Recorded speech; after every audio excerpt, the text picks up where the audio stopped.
Reparations. The act of making amends for a wrong one has done by providing payment or other assistance to those who have been wronged. Racial justice and reparations have often been a thorny, contentious, and misunderstood, marginalized, and maligned conversation.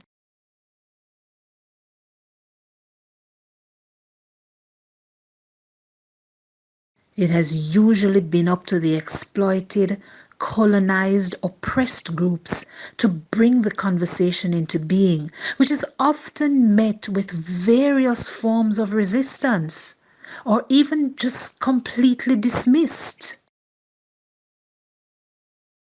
Collaborating on this project, we are meeting in a creative space to have this conversation and to invite you to join in with asking, when the political gets personal and the personal political, what do we do?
How do I summarize centuries of angst that bubble up like a river in spate in my body? Where do I start? How do I talk about this without getting people's backs up? How do I talk about this without being labeled as the angry black woman for bringing it up?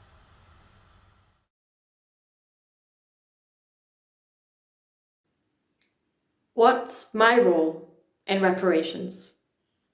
How does this play out in my everyday actions? How do I avoid being the white savior or the super woke virtue signaler? In wrangling with myself over these questions, how do I also not make it about me?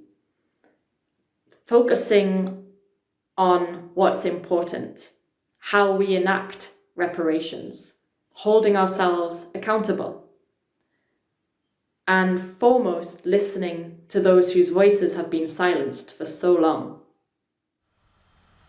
How do I pick which bits of a story, centuries long, with millions of storytellers, to summarize into one short moment before you are drawn into some other moment? How do I relay the everyday realities, the microaggressions of racial injustice? The constant, where do you come from really? The, why don't you just go back home? And the, how did you get here? Banana boat? How do I engage other white people in these conversations?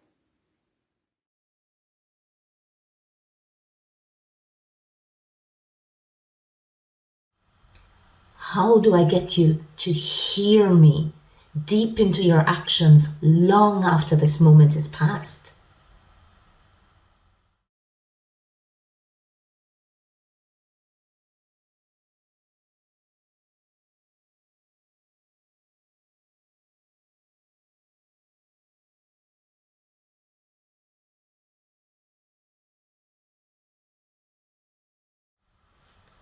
bound by a phase of disregard. You think apathy I go freeze me, Lord?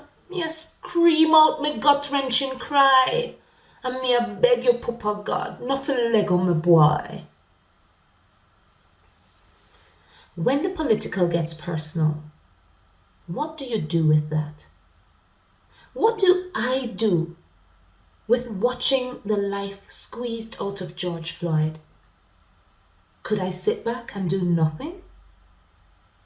Knowing full well that but for the grace of God, there goes my son? Faced with the dilemma of breaking the social distancing law and all the troubles that come with that, and the potential of my children and their children continuing to have their life squeezed out of them, I talked it over with my family. My youngest son challenged me about the likelihood that I would bring home the virus. My reply? I want to ensure that your neck is not the next one squeezed. My teenage son took the opportunity to speak up at the rally. Can I describe to you the stress, the anxiety, the sleepless nights that his being pursued by the police for the serious crime of speaking at the rally brought? The struggle is real. Okay, that's a very powerful example of the interplay between the personal and the political. Can we capture that in poetry? All news them say. Tired of hearing about the victimized. Questioning the why of offense to the subtle put downs and put in my place because my face don't fit. Where has my dance gone? Hips swaying, shoulder shaking, freedom to the drum and bass. Sacrificed to norm, the god of getting along and moving on in life, who frowns on the elaborate and the different. All news them say. Tired of hearing about the victimized, questioning the why of offense to the subtle put downs and put in my place because my face don't fit. Where has my song gone? Its trills of passion syncopating with call and response, where once and again instinctive cultural tunes found room in expression. Interred under inner circle exclusion and monoschematic interpretations of quality.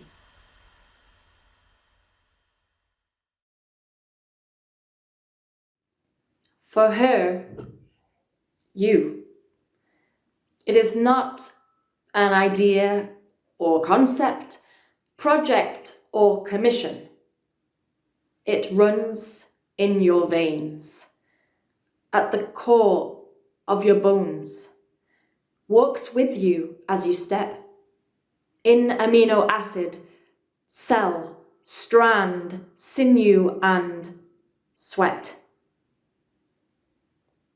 It is in me too, but I have been distanced from it. This is my privilege and curse. The taint I carry.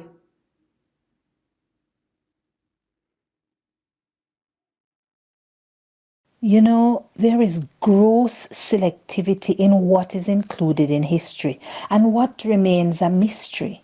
So much remains untold, yet it has scarred body, mind, and soul. Morning, bright morning, Bogle's cutlass slashed a path in fevered unison with Moses and with George, making a way to be heard, to be seen, to be regarded. This work, Sugar Hunger's hope driving, 10 times more productive than any other morning. The near-whites' pseudo-power of the National Assembly baiting, enticing them to the governor's lands, to speak man to man of the inequities. Then to be turned away? No! Fly away! Sam Sharp's echo on the wind of changelessness, haunting. I'd rather die on yonder gallows than live in slavery. One bright morning, when my work is over, I will fly away home. These skeletons, their door shut tight on the night in my life. Home, stony gut, this rocky belly of resistance, of voice, trampled by superculture's modern highway. A disregard as painful as yestertime's lesions, when new can't see the old to be mined in what was lost. This bastion of promise, drenched in the sweat and blood of those whose necks paved the road to suffrage, unremembered by all but the few, itself the new gallows on which these old dead hang. These skeletons, their door shut tight on the night in my life, they're my backbone, and so I stand. When the political gets personal, how do we speak in fullness, while some with whom we share blood prefer silence or selective accounts of goodness? How do we speak without the ripples of offence travelling through family bonds, challenging the accepted official narratives? We are good people. We come from good people. We are Christians. Don't taint our family memory. Don't stain the fondness, warmth and softness, pride of hard work, fun. We can't be held responsible for all that messy history. What are we risking by speaking? What are we risking by not speaking? What do we gain from speaking? Is it worth it? Oh, Canada.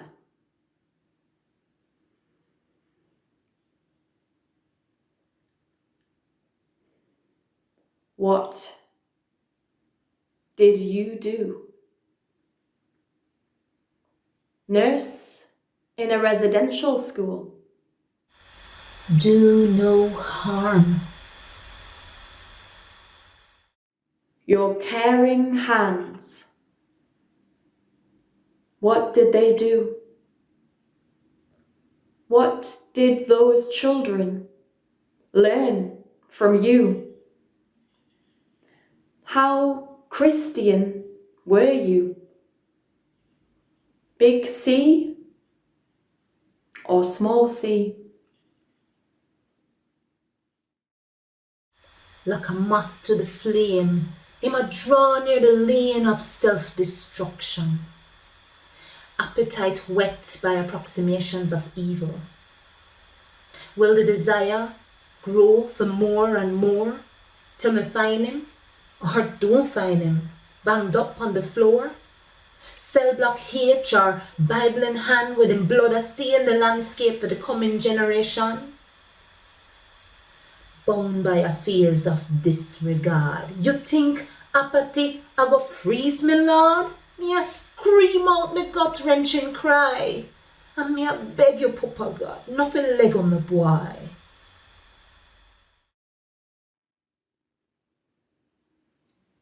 What did you see? And when you saw, did you see? And then, what did you do?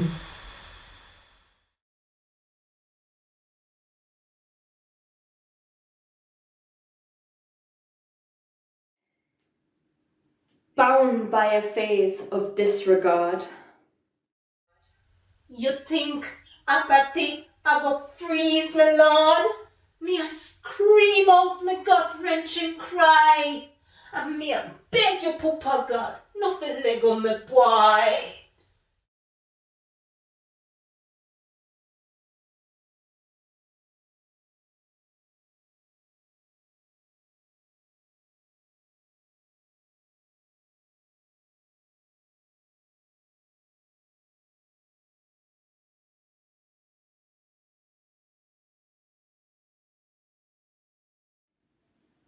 The boats we arrived on. And the boats we arrived on. And the seas that carried us. Waves of pain. Thrashing through time. Drumming into us. Shaping. Carving. Lifting us to drift on the surface of the swell. And then the sudden drop. Murky depths obscuring all that floats below. Now, rubber dinghies leak lives into the Mediterranean, and luxury jets rush unwanteds back to Jamaica. Grace Nichols said, "The waves wreak havoc." Treacherous. The sky can be filled with hibiscus blossom sun. Or a place of nowhere left to run. Reparations means fix this. Why old Dakar lady looks at me, eyes fat with hope dreams. Take me back to Europe with you. Wild stares when I tell of elderly on the streets in Paris or at arm's length in nursing homes. Dreams dimmed. Reparations fix this. Visa scramble, impossible gamble, impossible debt, history erased, distorted, gas lit, melanin-filled prisons lining white pockets, enslaving still. Reparations fix our tongues. Ubuntu heal our blind spots.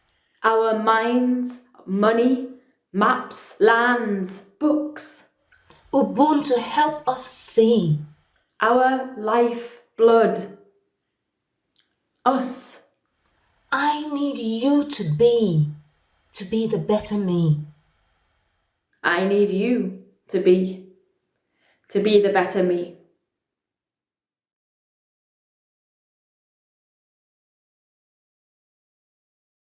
Smashed. Cracked. Fissures. Snaking. That hard reflective surface is hard To fix. No glue nor tape. Will hide. The broken panes. Like veins.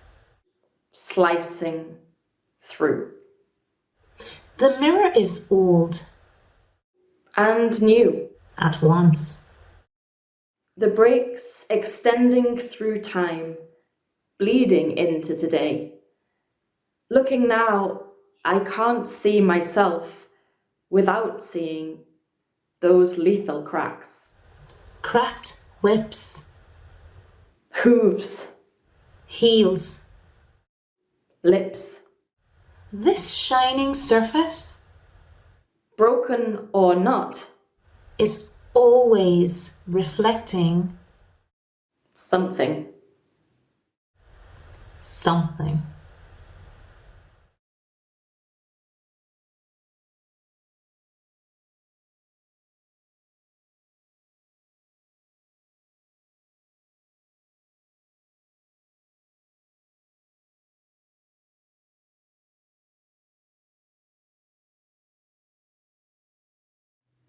If I look, I must see. Through the cracks, I see me. Magnified. The end. Of an echo. This mirrors not the story. Story is living, breathing, blood-pumping, heart-thumping, warm-blooded beings. Dreams, questions, fight, light. The fix is living too. In us, in our bones, parts, blood, mind. It is within us. Must be. And maybe it is the mirror too. We must look. See ourselves there. See each other. Our eyes must meet. Ready to learn. And unlearn. To listen and hear. Dig up the soil to make spaces for the stories. Allow the dirt to be pushed under our fingertips. To run our fingers. Over the scar tissue. And feel. Ready to shake unsafe foundations. Disrupt. Disquiet. Discomfort. Question. Everything. Everything. Clear the fetid air. Find new words. And dare to speak them. Only then might we find our way and be more whole again. Heal. Repair. So may I step from the sideline and into the fray. Burden me heavy Lord so me can't stop from pray. May I pick up the rope for this tug of war. May I take up my stance and may I grip from my heart. This a rope wrapped tight like a band round my belly. My face set like flint and my leg nah turn jelly. Heave and take ground, lickle, nuff, and me nah stop from pull till Papa God say, that's enough. This might make some people uncomfortable, but those people's discomfort cannot continue to be prioritized above the very survival of others. Where has my voice gone? Hell no, that won't go to satisfy fragility of ego, whimpering so loud and over the top and not this again, while yet collective trauma outworks in my reality, day after song after dance. I take my stance. Eyes once grounded are looking at your morning now. New day dawning now. You will hear me now.